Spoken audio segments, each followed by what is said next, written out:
And when I got sent to my precinct, which is kind of what we call like our patrol divisions in DPD, we hadn't had a ceasefire analyst yet. So I was the first ceasefire analyst in that precinct.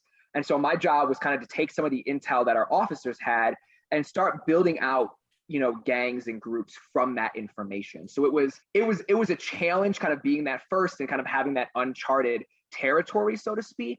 But I definitely would say that I jumped in head first. Again, I was really interested in what I was doing. I really enjoyed it. So even though it was kind of a lot of, at the time I was like, okay, you're building this out and we hadn't had this before, so make it your own. I enjoyed that challenge and I liked what I was doing.